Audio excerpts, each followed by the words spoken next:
Classic Science zir bul online bul kan tran le don to a voida hian chapter 9 the living organisms and their surroundings ti hi explanation karon da dona karon soi fianga chuan atopa note lo copy turte assignment te ka da dona ni chu video hi ngun dawin in lo ngai thla anga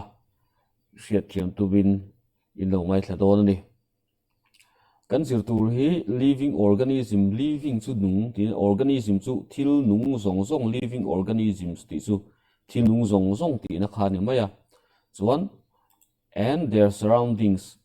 an che vela mi te nen ti kha ani athu pui chu chun chu ta chuan habitat and adaptation hi a om ta habitat and adaptation hei kan sei fi anga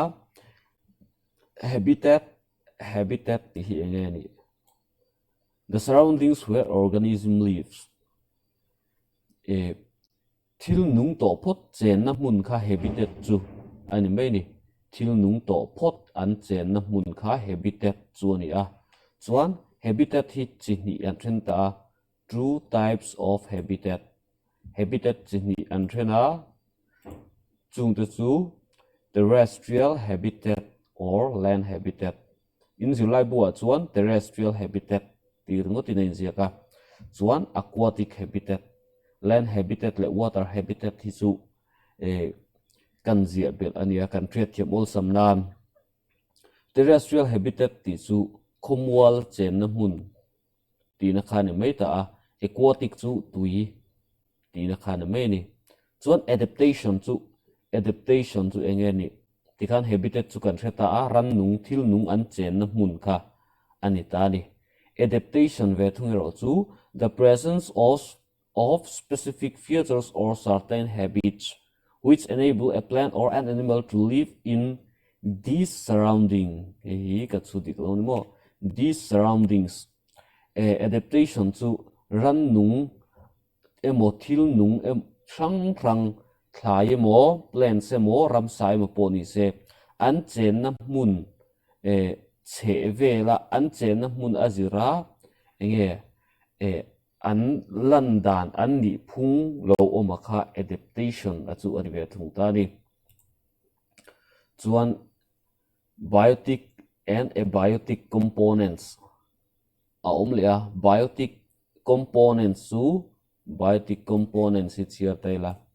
biotic components chu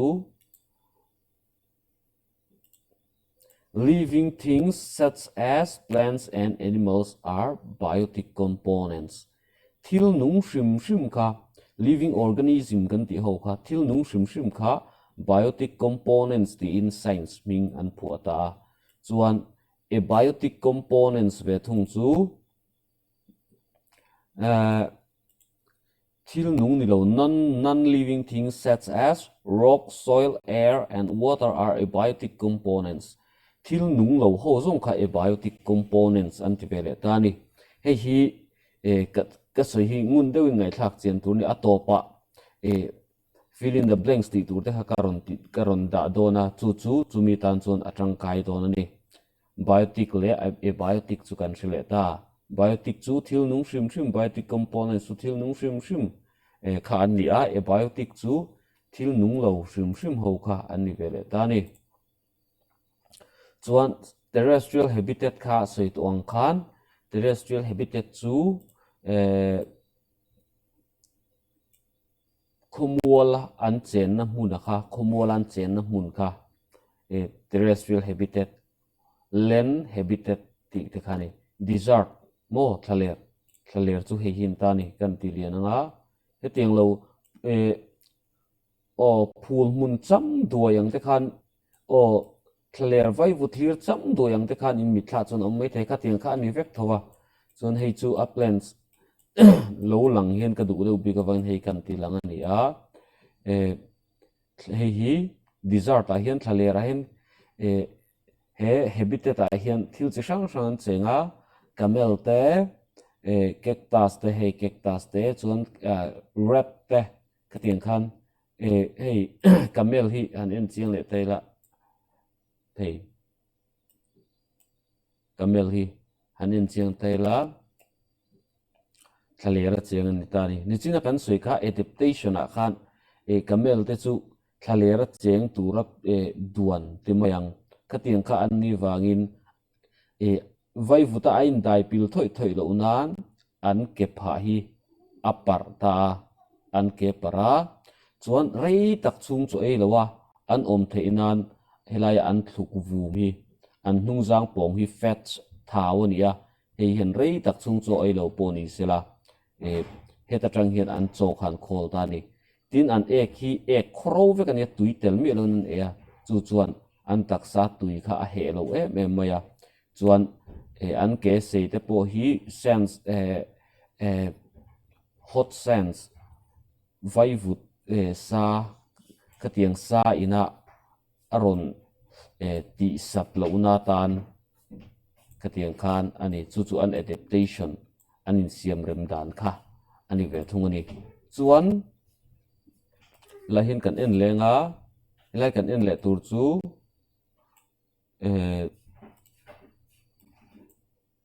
mountain region chu tlang lampang soina khani tlang ti a hian mountain region a khan vuram te potel vek ani vuram te potel veka tlang sang tin kham kar ti te oma polar bear te hei heta po hian polar bear kan hua polar bear mo eng te po hei vuraman omo vainan taksa vara kha an adaptation chu ni meta ni chuan tin khama cheng chi te tin nge saza kan tiang chi te ka tiang chi kha an om ve bok ta ni chuan mountain region cheng chi hin tam em tin grassland cheng chi hi an om ve tre bok ta grassland kan ti chuan tiang Mizoram ram nuai kan tiang chi ho hin mai ta sakei te sazuk sakhi he tiang chi ho Mizoram ram nuai kan tiang chi ho hi grassland kan ti ho kha ani tani chu terrestrial habitat sang kha an ni a chuan aquatic habitat heng hi an ni vele tani aquatic kan ti chuan tui kan ti to kha tui chunga cheng ho ocean te ponds lakes rivers kan ti ho kha aquatic habitat a chuan tui chunga chuan sangha te tui sawa sang ba ka tui sangha tui sa sang ba ka thlai te pon oma tin hei tuya hei heng ho hi water lily te khatiang khan chi sang tuya om chi tin shark te whale te piranha te poni khamo khatiang khan thil chi sang tuya khan an cheng tuya hian thil nung sang an om ve buk ta ni chon character of living things thil nung ho kha an ni phung thil nung ho ni phung need food mo chon mo respire need food chon mo ran nung lian ber sa ya changa tu hrik te saphishik te point chon mo vekani tin an thovek nang ni point thoa living things in there chu tiang che hian thing te thlai te tiang ho zong poi an thovek excrete chu du lo pai chua in thiara chuak ang kha ni mai in zun te in ek te ka tiang kha excrete ran nung te ro te po an excrete ve thau ti na ni plants te po mo tin reproduce an in thla pung mo reproduce an in thla pung grow an thang thil nung chun thang vek show movement an che om mun son thei lo po entir nan thai te chu an om mun an son thei lo a amero chu an movement an grow an lo thang liana bo an lo che ti kha hriat ani tin respond to their environment hi stimuli ten ti a an che vel a om dana zirhin an in siam rem zung theya chu stimuli chu ani ta ni an che vela om dana zirin a in siam rem the entir nan ram vot de wat cheng ho chu kha huna an oma wang khan an lo in thla zu chho zela ti khan an eng lo zela mul sei chi mo pular beer te po an mul te atsa ma tin yak te po tlanga vurama ten chenga ti khan an mula sei maya ka tiang khan an environment azil khan thil nung sang hi kan dang lam vek ani mi hring te po kan dang lam vek ani tin in zilai buto pa khan keyword saron da a chung te chu adaptation te aquatic habitat te biotic component excretion growth habitat living ite reproduction respiration stimulus ti de kha dani adaptation chu kan sweng kham an chen na mun azira an taksa future dang lambi ron lang ang chi kha anitani entirnan sakei te hi engwangi an buan kan ti chon grassland tvn fo wanga sakei te chu an buan na chana chu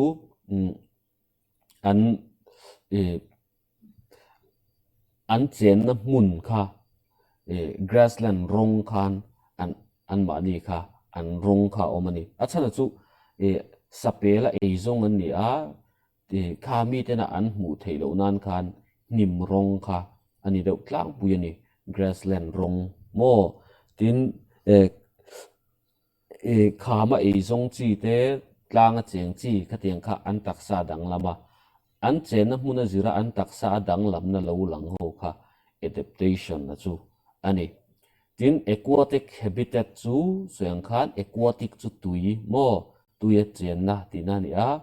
biotic components chu biotic le abiotic om kan soi do kha biotic chu thil nung ho abiotic chu thil nung lo excretion chu du lo pai chua zun le mo growth trang ania habitat chu an chen na mun mo kan chen na mun shum kha habitat chu ni living chu nung ti na ni a reproduction chu in thla chon na respiration chu thok boru kan thok lu le kan thok chu hi respiration ani stimulus chu an environment kan chevela thil om azira ke mani lam kan lo in siam rem ve na dana kha stimulus chu ni chon hi note ani a note hi pathum karon pe kha pe chewa hi in notebook a in lo copy anga chu nal de in lo copy anga in lo thiam ngal don ani exam na online exam na note en ruk ngai lo turin lo thiam bel turani mo what is habitat hi capital lo tur what is habitat the surrounding where a living organism lives is called its habitat mo habitat chu thil nung shim an chen na mun kha habitat chu ne mai list the common characteristic of living things ni phung de kha ni phung tlang pui han jek te it shows growth and trunk needs nutrition cho turan mo it reproduce an in thla pung it respond to stimuli an chen na mun milin an in siam ram thei it respires an tho thei mo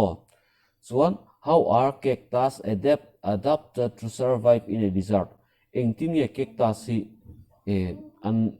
thalera an lo survive thei an dam kho chua thei chan chu leaves are modified into spines which prevent the loss of water an na de chu thling ang mai in a oma chu chuan an na tanga a thok chuana tui ti chuana tur kha aveng himani stem is modified into leaf-like structure which store water and perform photosynthesis stem chu akung kan ti to khamo stem chu kung stem akung chu na ang mai piani na pianga chu chuan tui apaya mo tui da thana na manga en perform photosynthesis chu thlai na hring in ama a cho a in siam na kha kan ti a chuan akung a chu na pian anga pian to wangin kata khan cho amain ain siam ti thei ti na ni chu stem are spongy and have waxy coating which prevent transpiration. Akunga chu are spongy a thorong bo thorong de huawa and chuan enge apon lamkha amom de angina langani mo waxy coating amom de angin athanga chu chuan enge thai na boruak an pek chuana atui chuak tura kha aveng bokani. Number 4, roots are deep which can access water from depth. Roots azung te kha thuk taka ain kaya chu chuan thuk taka tui om te kha azuk hip theyani ti kha ne hei cactus chu hei hi ni a hei hian a hliat lat mai a hian hei cactus ani a hei cactus hei ting hingo na san pan nei lawa a hlinga hi a leaves a chu an ni mai ta chuan lin do hlekin kan ting chuan akunga hi a stem a hi a thoronga chuan apon lam hi amom de bok a chuan heta hei hi a na anga ngai ani to wangin na anga a function of wangin heta hian cho ain siam ve ni chuan azung hi thu taka ain kai thabok ani chuan in assignment tu ka da assignment om do na assignment hi he video en tan hi chuan a har sa don lawa nu le pa in pui tir kher kha ngai don lawa assignment a hian page number 93 ya khan fill up the blanks kha oma abcd oba pali chau kha omani o e thlengani abcd e pali o panga oma chu in lo tianga binron WhatsApp tungkar chu ni ron thon don ani thotan ni chau ka ti chuan a boi thak deuh mai the thren khatan har sa ba o mai the chuan ka chin chia ma chuan ka sin don lawa ka enter don ma chuan chu